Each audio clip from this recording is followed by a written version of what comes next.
Okay, I'm gonna do this as short as possible. Um, I'm 15, about to be 16 now. Well, in March.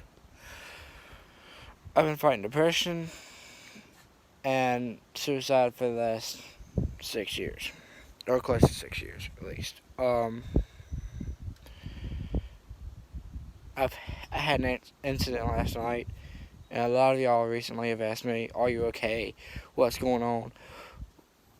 All this different stuff. I'm not okay.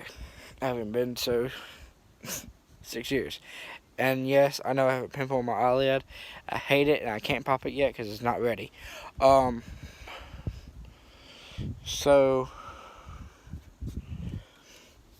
the thing about last night, and the reason why that meeting went for so long, and then 2 hours after church, which ultimately made us leave about almost 10 o'clock.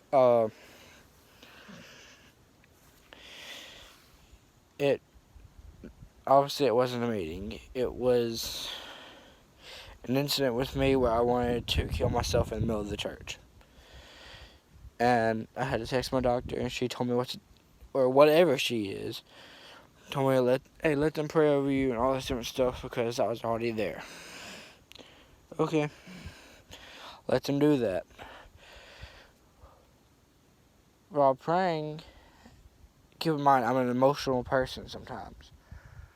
But while praying, they have to give me a napkin or whatever because I'm crying so much. They actually handed me two, but one at the beginning and then one later on because I soaked the other one. Um, it's not really an easy subject for me to talk about sometimes, but it is what it is. And if you see the fact that my background is going from light to dark to light to dark, it's because I'm only standing on my porch. So the thing is, I'm hoping it was just a bad reaction to my medicine, which I'm not taking anymore now because of last night. I still have plenty of pills left if I wanted to take it. But since what happened last night happened, I've refused to take it, and I'll refuse to take it in the future until they come back with proof that it was not the medicine. I will not take it because I've been to a mental hospital for about 8 or 9 days. Only got a 10-minute phone call every night. I know that seems like a lot, but it's really not. They go by so quick. The phone calls the people up there cut you off before 10 minutes is up, and I only got to see my family 3 times. You only get 3 visiting days. You only get to whenever they do come and visit, you only get to visit for an hour.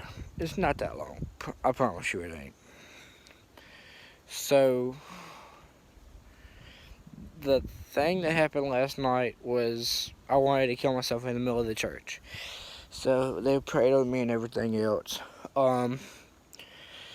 And something got a hold of me on the inside, and I could only do certain things. I could move my feet. Obviously, I didn't care if I moved my feet. A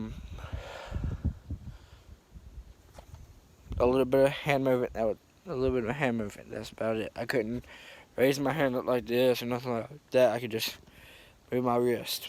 I don't even know if I could do that. But so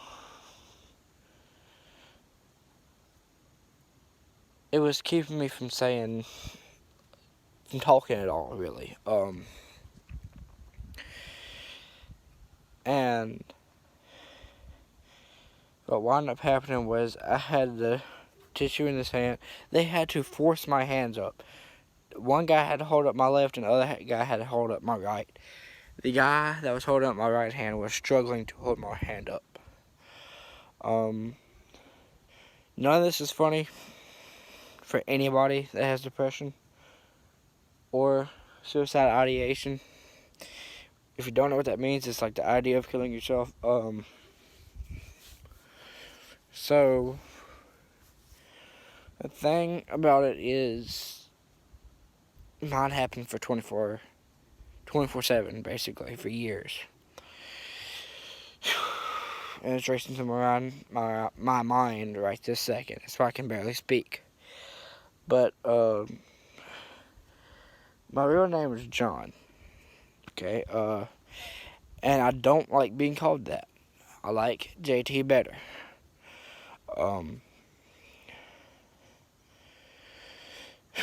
So I was sitting there spelling out John, and with my boot on the floor.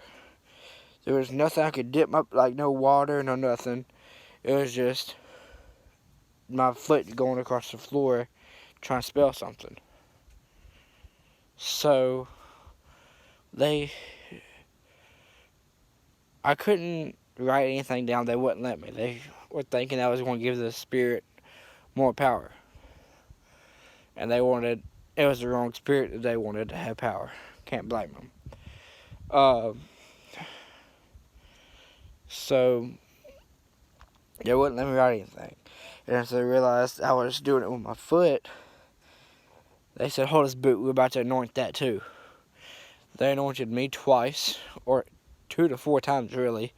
My boots once or twice, and then also the hat I'm wearing now. And that alone would have been enough to drive me crazy, because plus the fact that I don't like you touching my boots, I don't like you touching my hat, I don't like people touching me. So that was enough to drive me crazy then, but I was calm about it for some reason. But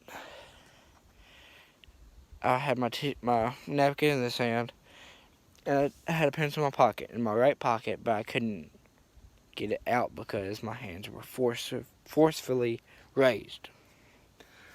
I wound up thinking, hey, they don't realize I'm doing John with my foot. So if I do JT, it'll be better off. He can understand me a little bit more. I looked at the youth pastor dead in his eyes, just like this. I went, that's all I could do. And he got him to look down. And I went just like this with my foot.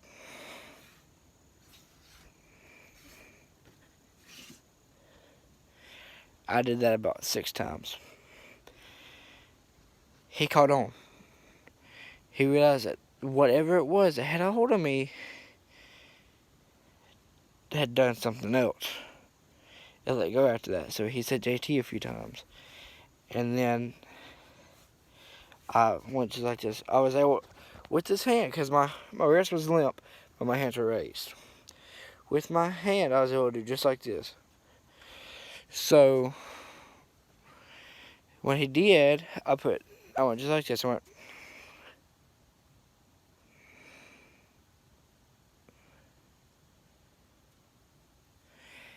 After I spelled it out on his chest, he still didn't get it. But I was able to open my mouth. Maybe 1/4 of an inch to 1/2 an inch at most. Oh, shut up! They bark a lot. They're not my dogs. So I was able to open my mouth just enough to put John out. And I put it in his ear. I got him to come closer, and I said John in his ear. He thought I said Jesus. They had been trying to get me to say Jesus, but like I said, I just couldn't open my big mouth. So I said, I went, He said, what? And I was able to get closer to him again. I said, John. He said, yeah, Jesus. I said, no. And like I said, I still couldn't open my mouth, so all I could do is, And then once I put more, he he picked it up. And he started saying my first name over and over and over and over again. But when he said it those first few times, he could tell I was back to my almost back to my normal self. Because I could hear and see him the whole time. It's just I couldn't really react to it. So when he did, my head went like this. I was sitting like this, and my head went kind of confused, as if saying, what's going on, stuff like that. Although I could hear and see them, my mental reactions were not there, nor were my physical reactions.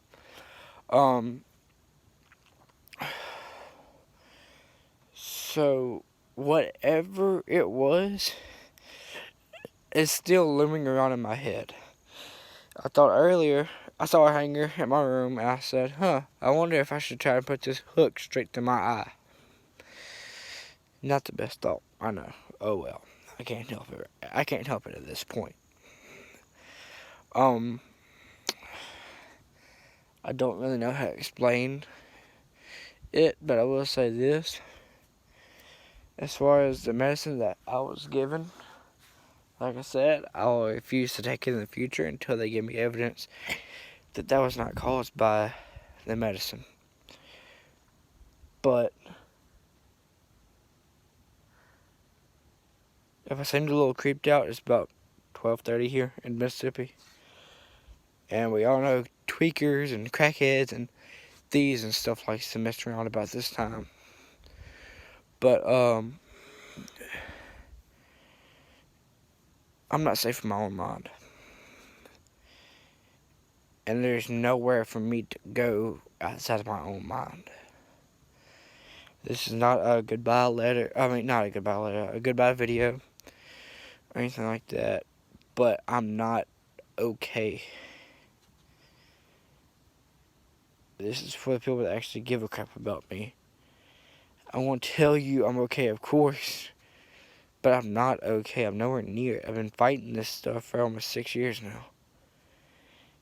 I've been throwing punches and everything else that I can do to fight it. But it's just not happening. It's like no matter what, I can take one step forward, it's knocking me 30 steps back. Take another step, another 30 steps. One step, 30 steps back. One step, 30 steps back. Every single freaking time. And it's starting to get to where I don't know what to do anymore.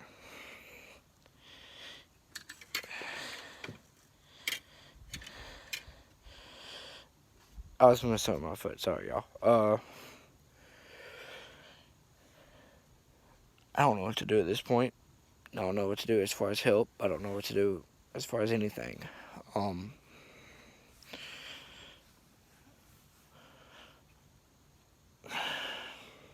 But I didn't know how to express it with typing or whatever.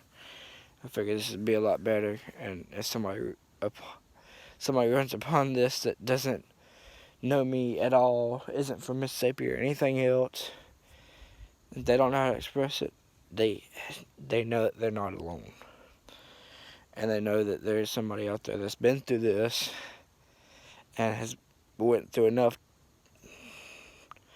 struggle and everything else, or whatever you want to call it, to post this on YouTube, where literally anybody in the world can see this, get translations and stuff so they can understand it, and everything else for other people. I'm not okay, y'all. I don't know when I'll be okay. I don't know for how long I'll not be okay. I don't know. But all I can promise is that I can still try and fight. I can't promise that my efforts in fighting will succeed. As far as I know, it might just hit me so hard one day I just grab a 45 and shoot myself in the face. It's something I wish I could control, but I can't. I really do. Like I said, this isn't a goodbye video, nothing like that, but damn it if I won't try to fight. Don't ever count me out. And once again, this is for the people that actually give a crap about me. If you don't watch it. Bye, y'all.